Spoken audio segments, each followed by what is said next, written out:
I hate so much about the things that you choose to be. What is up, you guys? It's me, your girl, your Kasie. How are you doing? Me, I've been better. Currently, I'm sitting next to a pile of crap. But some of this crap is different from other pieces of crap. Some of this crap confuses me. I have my notebook of everything I loved and hated, but mostly hated. So I'm ready to take you guys on a journey. And together, both of us, you and I, we will dissect the crap. So, if you've been with me for 3 months, maybe 4, it feels like a year. I haven't read a good book in a while. It's kind of depressing now that I think about it. I had such high hopes for this month. I really did. I've learned that hope is fleeting, that it's intangible. Might not even exist. Or if it does, it just doesn't live around me. Because everything in this pile is 3 stars and under. There's one book that's not in this pile, and that's Ready Player One by some guy named Ernest. I think his last name is Cline. I don't know, and I don't really care. I have a full review up for Ready Player 2. And if you know this book, and you know the anti-buzz that was around this book, you know many people did not want this book to happen. Many believe it would tarnish the integrity and awesomeness of the first book, which really does read like a standalone and wraps up very well like a standalone. But the author saw this teeny tiny chance, this little teeny tiny thread he could pull. He managed to take that thread and weave some sort of weird narrative out of that for a second book. He did it for money. If you read the book, you'll see. Ready Player 2 describes what happens after you know the events of Ready Player 1. I can't tell you what happened. Spoilers. But what I can tell you, Ready Player 2 has this new technology introduced to it. It's called the Oni headset. It's like, I don't know, just like a anti-helmet. Just like a brace. You put it on your head, hooks up to your brains, then you close your eyes, I guess, or it transports your brain into the internet, something like that. Anyways, you no longer need like a virtual headset and some haptic gloves to feel like you're in this massive online game called the Oasis in Ready Player One. Now with the Oni headset, you can feel like you're actually there. You can smell, you can taste, you can touch. And our guy, Wade, the main character, he's the one in control of all this. He didn't make the thing, the headset, but it's now in his possession. And he's like, well, you know, I shouldn't be the only one who can enjoy this.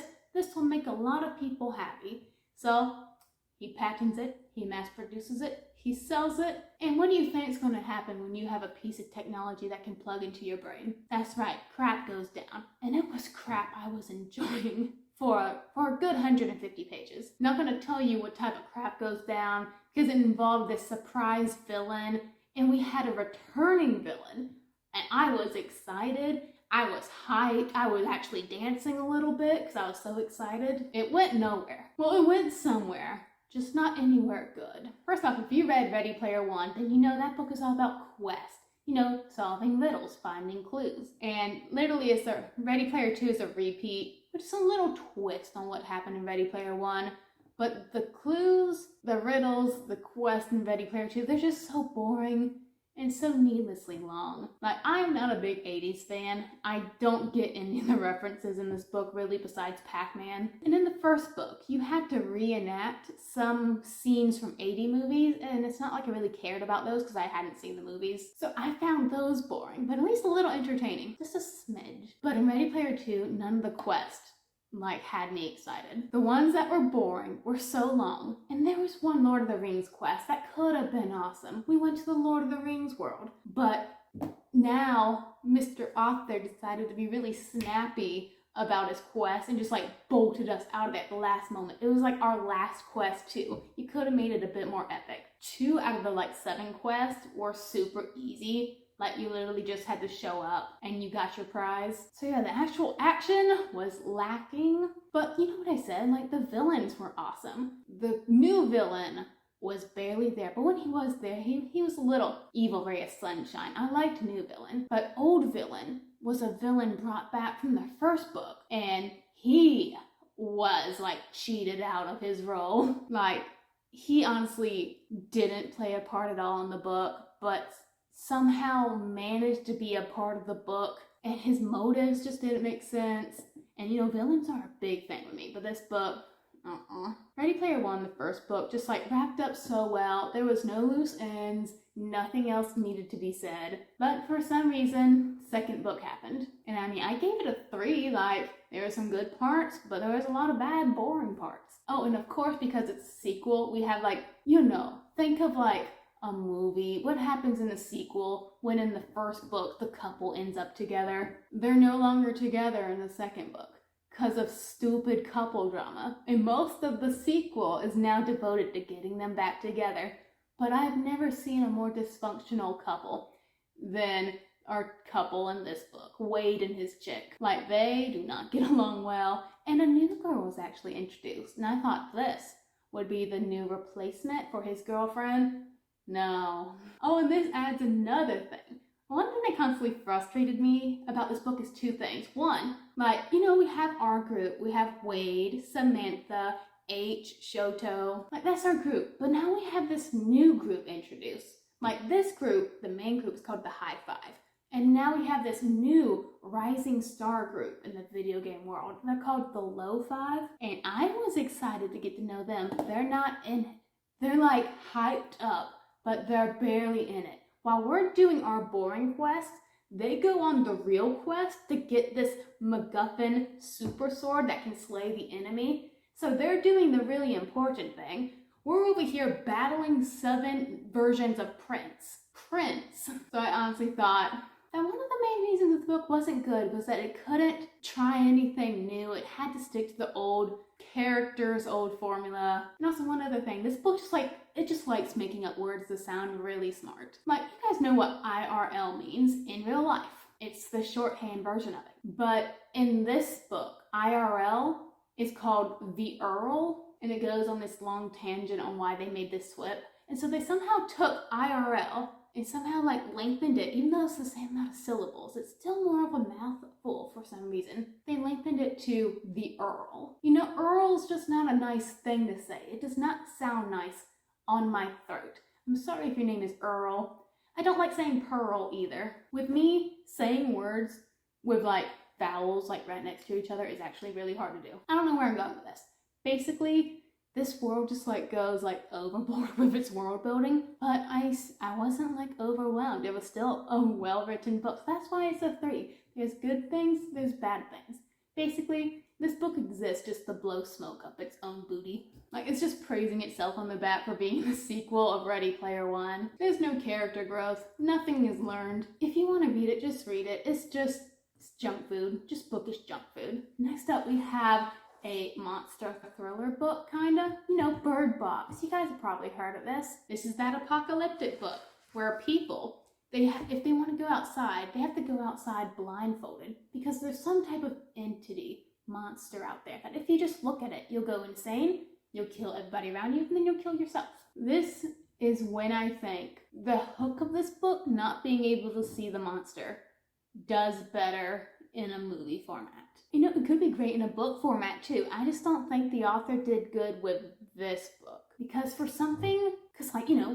if you're blindfolded, you can't see like you do. So I feel like you'll have to be really descriptive about sound and touch and just everything else. Voices, hearing, everything like that. But this book was very undescriptive.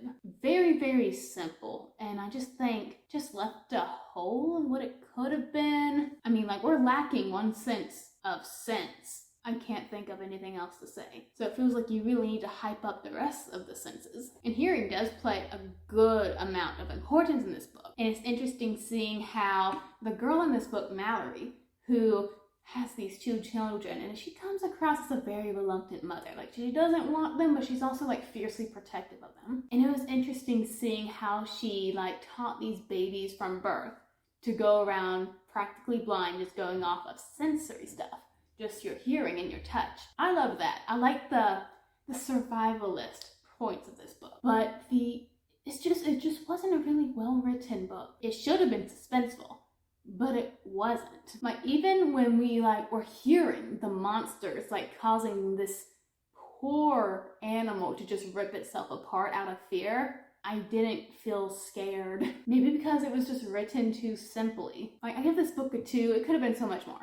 It should have been much longer in my opinion, because it does this annoying time jump thing. It tells a story from the past and the present. The present is the most boring part of the book. It's literally the mom, Mallory, and these two kids going down a river.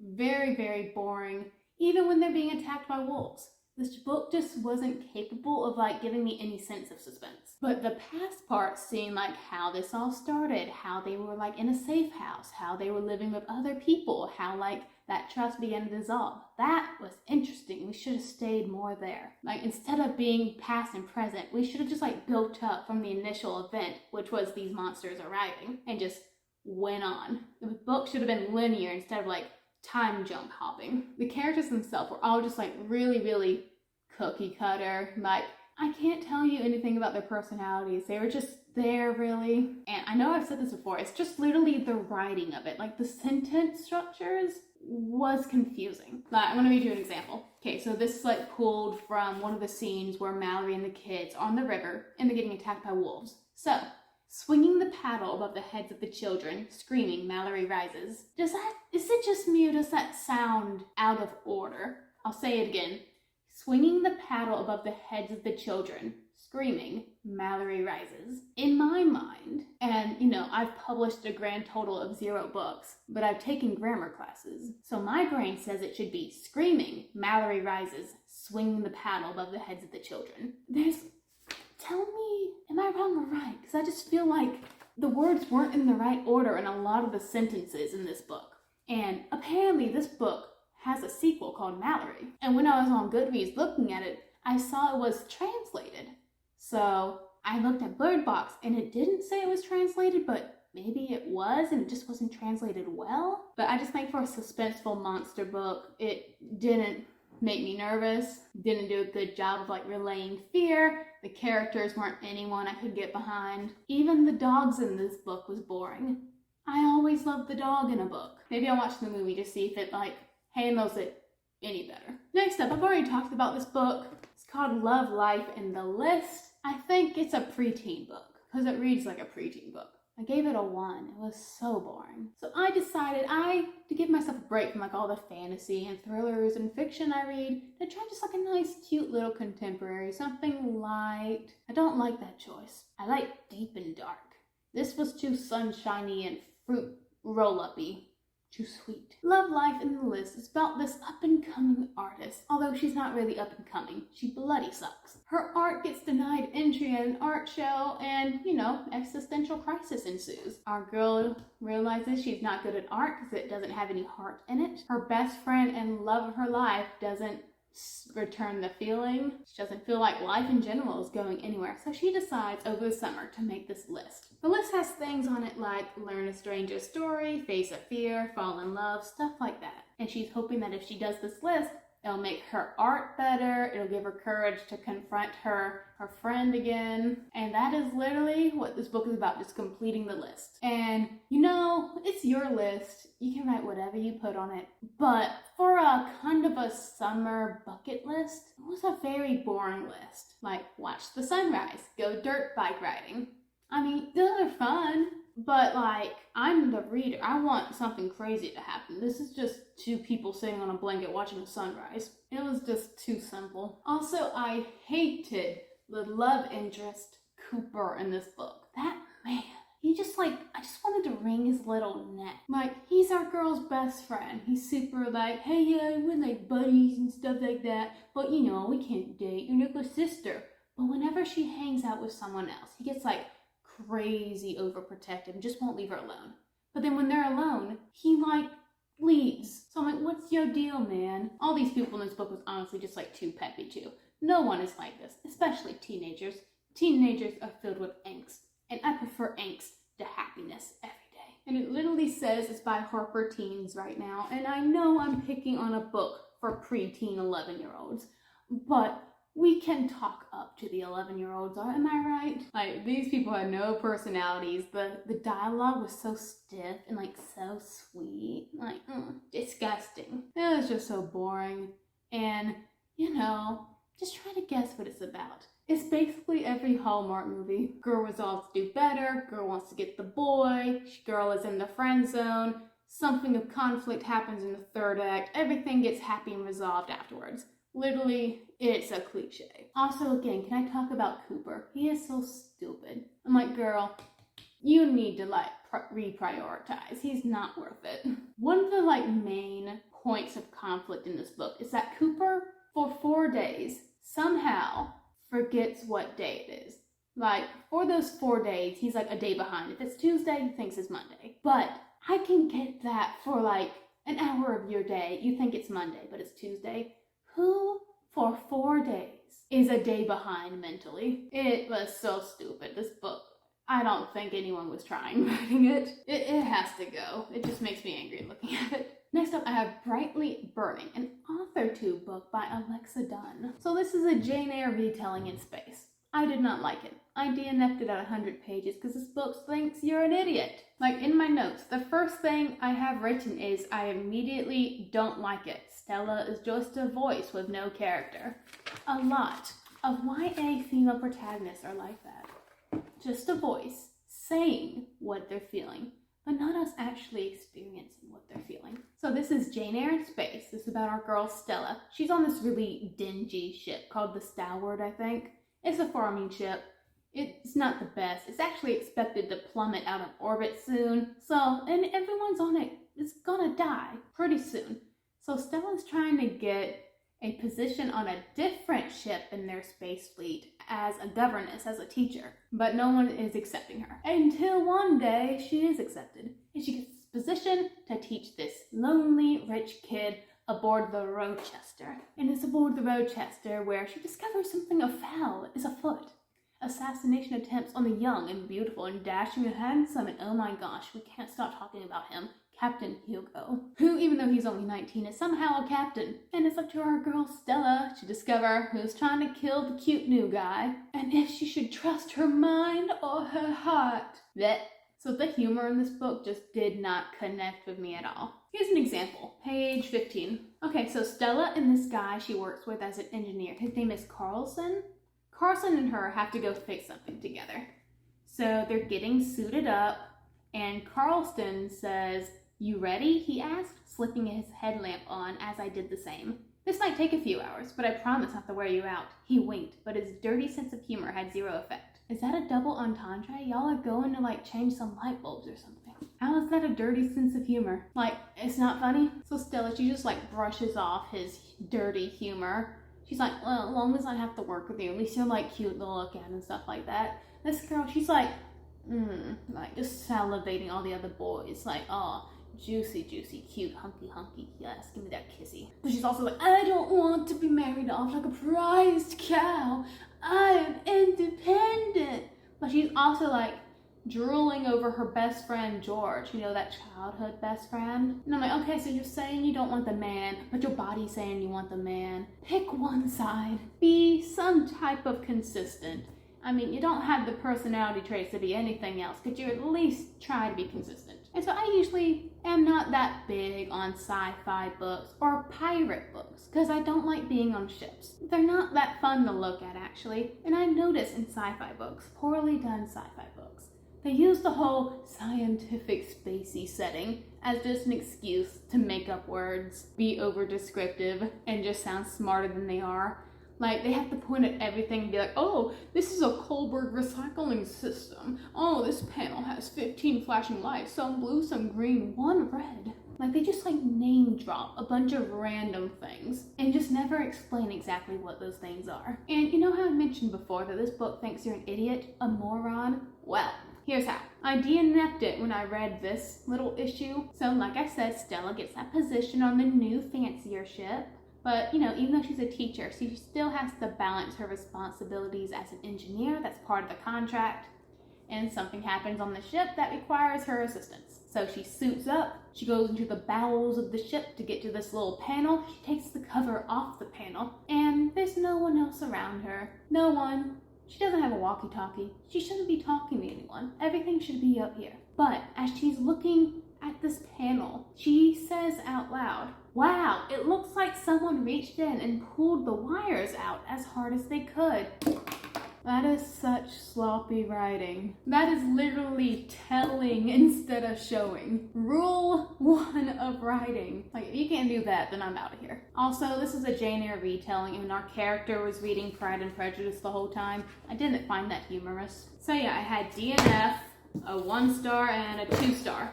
So I have another series I finished this month, and it's a conundrum. I don't know how I feel, but I feel many things. So I think it's funny that I read Brightly Burning this month, and also A Shadow Bright and Burning. Let me tell you about this thing. This is a 3. This is its sequel. This is a 3. This is a DNF, but it's probably a 3. I'm conflicted. I haven't felt this way in a while. The first series where I felt like this, where I'm like, why are you so good and why are you so bad at the same time, was Shatter Me. Then I read the book Assassin's Quest by Robin Hobbs. Same thing. Why are you so good and so bad at the same time? Stuff like that where I just don't know how to rate a book. This is the newest addition to that club, the What the Heck Are You Club. So this is a twist on the chosen one trope. The entirety of England is up against the ancients in battle. The ancients are these monsters that have come from somewhere. We don't know where yet. I know where, because I read this series, kinda. But it's England's wizards up against the ancients. In these wizards, there's this prophecy going on. Something about a girl who can control fire and how she'll beat the ancients. So the head wizards are looking for this girl. This girl is Henrietta, who's our main protagonist. She can control the fire, and she hears that these people are looking for a fire wizard lady, and she's like, oh no, I can't let them know because they'll kill me. Because, see, if they're looking for her, wouldn't they say that, hey, we're looking for Miss Fire Lady to join our ranks, instead of leaving it mysteriously vague and give our character the impression that she'll be killed if they find her? But she's under the impression that if they find her, they'll kill her. So the only one who knows about her fire powers is Rook, her childhood best friend, and I like to call him Mr. Hunky Hunky Hot Pants. He's Mr. Hunky Hunky Hot Pants, but he's also Mr. Overwritten Pants because there's 2 more even hotter guys in this book. So he's this, he's the childhood I gotta say one more thing first. This is a love rectangle, and he's the childhood best friend. He's the one who should have a head start on the other love triangle points. But no, he's actually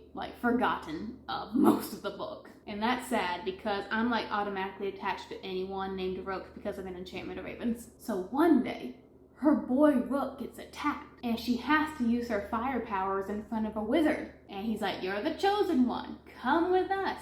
So she goes to the wizard school with Rook. She refuses to go anywhere without Rook.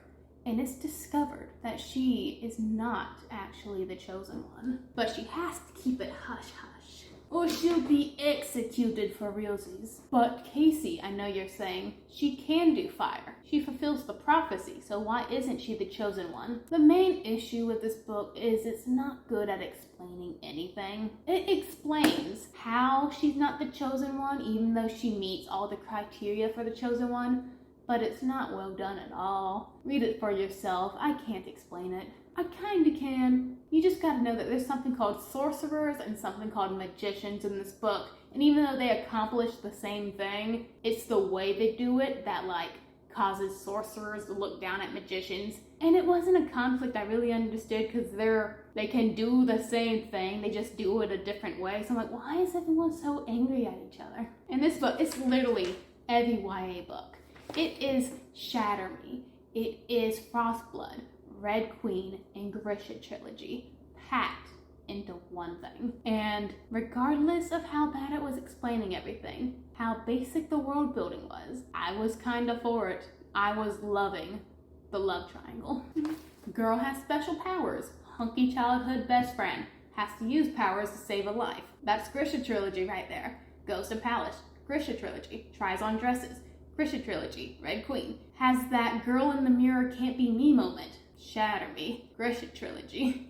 Red Queen. The action in this book was really rushed. There is a big boss battle at the end of this book, but it was just so rushed with because we had another side plot happening at the same time that I can't even remember how the big bad boss was beaten. The magic, again, it's one of those, it's that Harry Potter magic. You just pick up a stick, you point, and you try really hard, and you're magic. That's literally my least favorite magic system ever. But again, I was here for the love triangle. Let me introduce the players. So we have the girl, Henrietta. We don't care about Henrietta. She's boring. She's basic. She's just a way for me to slip into her skin and pretend I'm her. so I can be with the 3 dudes. We have the hunky childhood friend who was not justified in this book because he could have been so much more awesomer, but the author just like completely forgot about him to do these other 2 guys. We have this guy named Magnus. Magnus is like, he's like Nikolai from the Grisha trilogy and Kenji from Shatter Me. He's the jokester, he's beautiful, and he has the good chemistry with the girl. But we also have Blackwood, who is the Darkling, and Warner, the one who fights with our main protagonist, but also has that like, that little chemistry, that fightiness, who like the teasing pool. So juicy. Reading this book between Rook, Magnus, and Blackwood, I happily could not tell who she was going to end up with. So that was some good writing there. It wasn't too obvious. And regardless of all of its flaws, I was just super happy reading this book. We had this girl in a palace full of men, and I'm like, go kiss everyone. Go, just, I'm living through you right now, girl. But there are 2 guys I need to talk about in this book, because every time they came on the page, I just wanted to hit them. They are the most background of background characters, but they're like, if they were in the background behind me, they wouldn't be doing anything, but the camera would blur out on me and focus on them not doing anything. For some reason, they don't do anything, but they steal the show. And I don't like that. They're distracting. The first thing that annoyed me about these 2 people were their names. Now, one of them, his name is Lamb. Lambe. Now, I want you to guess what the second guy's name is. You don't need 3 seconds. You just need 1 second. You probably already know what it is. His name is Wolf. Wolf. Lamb and Wolf. Oh, let me guess. One who's like really gentle and sweet, and the other one's like super big and broody and protective of the little one. Oh my gosh, how did you know that? Wild guess. Let me also guess. Lamb in sheep's clothing. Y'all dating. How did you know? Are you clairvoyant? What is that? The subtlety racket. My number 1 pet peeve are when characters are named after the personality traits. You guys remember when I read The Devil in the Dark Water? And the bald guy's name was Egbert with 2 G's. I should not be able to guess y'all's whole backstory based on your stupid first or last names. Lamb and Wolf. That just drove me crazy every time they came onto the page. So yeah, that was the first book. And well, this is the second book. Can't really tell you anything about that. I honestly, besides the awesome love triangle, cannot tell you an event that happened in this series. Besides maybe this one, and when the main villain would pop up in this one, anything not related to the villain was very boring and rushed. It just seemed to be focused on the wrong parts. The relationships were great. Magic system was lame. I didn't understand the conflict or why our girl had to hide because the magic system wasn't explained that well. I don't even remember what we were doing in the second book, and I actually read this book. I DNF'd the third book because it would just like randomly drop hints. How to explain this? Have you guys read Way of Kings, the Stormlight Archive? So Dalinar is our big king guy. Well, not king, he's the brother of the king. And part of his deal is that he made a deal with a certain superpower entity. He asked for a wish, and to pay for that wish, he had to like give up memories of his wife or something like that. Or he went to the supernatural spring thing and asked to get those memories taken away for some reason. So for 3 whole books, we just know that Dalinar got rid of the memories of his wife for some reason, and we're like, I'm begging for those first 2 books. Someone to tell me why he got rid of those memories. What was so bad in his past that he made himself forget his own wife? And when we finally do learn what happened in book 3, Oathbringer, it pays off so well. It was a great backstory and I was loving it. But that's because for the first 2 books, it was really hyped up for the final revelation in book 3. However, this one was not done right. Like, imagine if Dalinar's whole wife backstory was summed up in the first book as just, oh, he forgot his wife for some reason and was never talked about again until it suddenly became a massive plot point in the next book.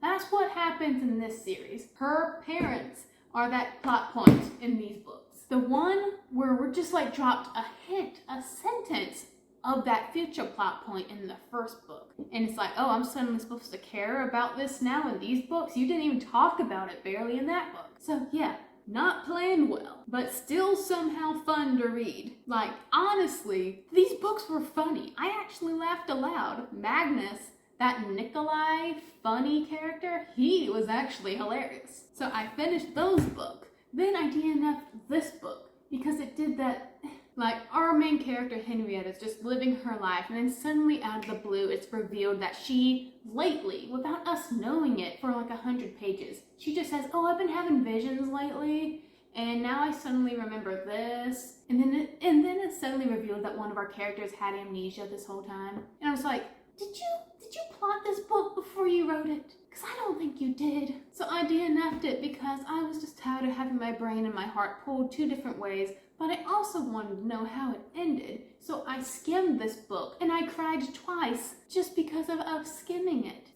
I don't know what to rate this series. I'm going to have to reread it in the future because I'm just like, what the heck are you? You're bad and good at the same time. So, 3, DNF, but probably a 3. How does someone cry just by skimming over the pages? Just read it. If it does that to me, then it's probably a good book series. I just can't deal with this stuff this month. I have a test today, and these characters are just like ruining my brain function. So guys, that's it for me. That was my very conflicted, complicated, confusing wrap up for March. April is going to be so much better. I'm speaking that into existence right now. I can't honestly handle another series like this. Short version all wrapped up.